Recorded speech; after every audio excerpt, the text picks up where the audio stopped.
Hello, હા, શું મેં કર્યું છે ભાઈ? તમે આ ગાડીનો કાચ ફોડ્યો તે પછી મારે કલાક કદાચ મોડું થયું. મેં તમને પૈસા નક્કી નથી થયો દેવા ખબર કે આટલા પૈસા ઉલે છે સંબંધમાં મેં હા પાડી અને તમે ગાડી આડી ઉભી રાખી ગાડીની ચાવી લઈ લીધી. મારા બે લવકુથી સોગન જો હું એવું હલકું કૃત્ય કરતો હોય ને તો તમારા ભાઈ ભત્રીજો હાર્યો હતો ત્યારે એકડા થાર આડી ઉભી રાખી દીધી. તમે કાયદેસર મારી આબરૂમાં હાથ નાખ્યો છે. હું બોલ બચન નથી. આજ દી સુધી જીવો છું કરીને દેખાડ્યું છે. પ્રોગ્રામ ગયા એની માના અઠામાં ભગવત થી હું સંબંધમાં આ પાડીને આવ્યો હતો. તમે તૈયારી ન રહ્યો ને તો માતાજી નામ છે. એટલે પણ એમને હાવ આવી એફિડેટ કરેલો કાઠી દરબાર નથી. તમને હજી કહું છું બોલ બચન નથી. ફોનમાં બોલવાળો મારી ગાડીનો કાચ ફોડ્યો. તમે મેઘરાજ ને બોલાવ્યો. ચાર એકડા થાર કોની છે? રામભાઈ ની છે ને થાર? થાર નહીં, ધુવરાજ આ ત્રણ એકડા થાર ધુવરાજ લઈ ગાડી ગાચ ફોડ્યો. આબરૂ કોની કાઢી તમે અત્યારે? અરે ભાઈ તમે કોઈ સોગન જો કાચ તોડ્યો તેની ભગવતસિંહ કાચ ફોડી નાખ્યો. ગાડી મારી લઈ લીધી. આથી ટોલ નાકેથી ગાડી પાછી લઈ ગયા. તમે દેવત ખબર ની ગાડી ઉપાડીને લઈ ગયા. હું કાઠી દરબાર છું. એફિડેટ કરેલો છું. મારી આબરૂ તમે ત્યારે તમે તમારું શું કર્યું જાણ મન કહો? અરે હું કલાક મોડો પડ્યો. મેં તમારી આવીને તો મેં ખાધું તમારું બટકું. હું હલકો થોડો છું અને કદાચ મારે મોડું છું. તમારે એમ કહેવાનું હતું દેવત જો વાટે બેઠો આવો તમે ગમે એટલા વાગે. આપણે કેટલા ફોન કર્યા તમે કોઈ ફોન પણ હું ગાવા બેઠો તો માતાજીના સોમ કે મારા છોકરાની ભાઈ મારા ખોલામાં તો મેં નીકળીને ફોન કર્યો. 150 ગાડી આપું છું ડિફેન્ડર. અરે મેઘરાજ ફોન આવ્યો તો કીધું મેં કીધું ભાઈ હું પહોંચું છું. અસલેલી પહોંચી ગયો છું. અરે જે પતિજુ કામ હવે તમારે શું કરવું છે એમ કોને? મારે બાજવાનું છે. મારે નથી ક્યાં કરવાનું. એ ગાડી પડી આપણે લડી લઈશું બે ભાઈ. મારે નથી ગાડી જોતી. સારું ચલો ઓકે રેડી? હા તમે તૈયારી રહીજો ફૂલ. ભલે ભલે. હા હા. મને એક સવાલ એ થઈ રહ્યો છે કે બધા વિવાદમાં દેવાયત ખવડ જ કેમ આવી જાય છે? એક ઝવેરચંદ મેઘાણીનું સૂત્ર તમને કહું, કદાચ આપને માયનામાં આવે તો. યુગવંદના નામના પુસ્તકમાં ઝવેરચંદ મેઘાણીએ લખ્યું છે. પુસ્તકનું નામ બી આપને આપું છું. યુગવંદના નામ છે પુસ્તકનું. એમાં એક સરસ મજાનું મેઘાણીએ વાક્ય લખ્યું છે કે ધરા પર મારે કોઈ દુશ્મન નથી એવો તો કાયરો અહંકાર કરતા. મર્દ તો કર્તવ્ય સંગ્રામના પથ પર લાખ લાખ શત્રુના રક્તે નીતરતા. બેન સત્ય હંમેશા પરેશાન હોય છે, પરાજિત હોતું નથી. ક્યાંક ને ક્યાંક દેવાત ખબરની વાત સાચી છે એટલે નથી ગમતી. જો હાજી કરું, જીજી કરું, મારી ગાડીને તોડી નાખે ફોડી નાખે, લોકો જીભાઈ ભૂલ થઈ ગઈ, કોઈ ડ્રાઈવરની ભૂલ હશે, કોઈ ઓલામની ભૂલ હશે, આ બધું પતાવવાનું તો કઈ પ્રોબ્લેમ છે જ નહીં.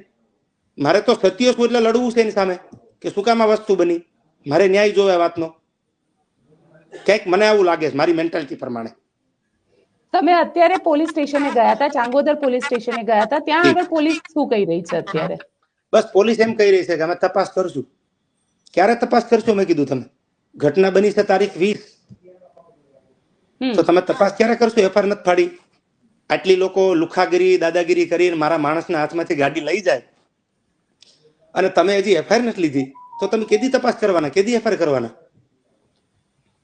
કોના પ્રેશરથી આ બધું ચાલી રહ્યું છે બેન? આપના મીડિયાના માધ્યમથી હું કહેવા માંગુ છું ગુજરાતની તમામ જાહેર જનતાને. તો આમાં આમ આદમી શું ક્યાં લેશે? તમને લાગે છે કોઈનું પ્રેશર હોઈ શકે છે? હોઈ શકે બેન, કેમ નહીં હોઈ શકે?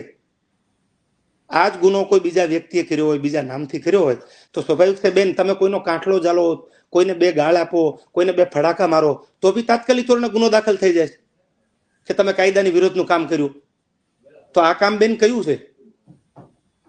જો આ કૃત્ય દેવાયત ખવડે કર્યું હોય તો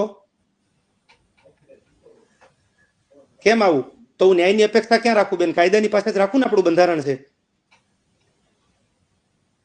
વહેલું મોડું થાય તો એની સામે ઈશ્વર સાક્ષી મેં બજેટ નથી લીધું એનું. દેવાજી ખાસ આપની માંગ શું છે અત્યારે હાલ? માંગ ઈ જ છે કે દેવાયત ખવડના માણસ આગળથી ગાડી લઈ જાય, પૈસા લઈ જાય, તોડફોડ થઈ જાય તો પોલીસ એફઆઈઆર કેમ નથી લેતી? શું રીઝન છે? શું પોલીસને એવું પ્રેશર છે કે પોલીસ ફરિયાદ ન લે? જો દેવાયત ખવડનું આટલું બધું નામ હોવા છતાં, એક નાનો એવો કોઈ મોટો સેલિબ્રિટી છું ગુજરાતનો, મારો એક વર્ગ છે, છતાંય જો મને આ જવાબ પોલીસ તરફથી ન મળતો હોય, મારી એફઆઈઆર ન લેતા હોય તો સામાન્ય માણસોનું શું થાય? હું આ સવાલ કરું છું ગુજરાતની જાહેર જનતાને. તો બીજા આ ન્યાયની માંગણી એમ કોની પાસે કરશું? પીઆઈ સાહેબ ને મળ્યો, પીઆઈ સાહેબે કીધું નથી લીધી એફઆઈઆર, અમે તપાસ કરશું. હજી ગાડી અમારી પાસે છે નહીં તો શેની તપાસ? કેટલી તપાસ? આજ કઈ તારીખ છે? રાતે 20 તારીખનો 1 વાગ્યાનો બનાવ છે. પીઆઈ પાસે તો સત્તા હોય તો અત્યારે શા માટે નથી? સત્તા એ માટે તો આપને સહારો લીધો છે મેં મીડિયાનો કે તમે જાહેર જનતા સામે મૂકો ન્યાય શું છે ને અન્યાય શું છે. તો ન્યાય તો મળવો પડે ને. આજ આ કૃત્ય દેવાયત ખવડે કર્યું હોત તો 3 કલાક નો થાત, ગુનો દાખલ થઈ જાત. તમે કાયદેસર મારી આબરૂમાં હાથ નાખ્યો છે. હું બોલ બચન નથી. આજ દી સુધી જીવો છું કરીને દેખાડ્યું છે. પ્રોગ્રામ ગયા એની માના અઠામાં ભગવત થી હું સંબંધમાં આ પાડીને આવ્યો હતો. તમે તૈયારી ન રહ્યો ને તો માતાજી નામ થાય.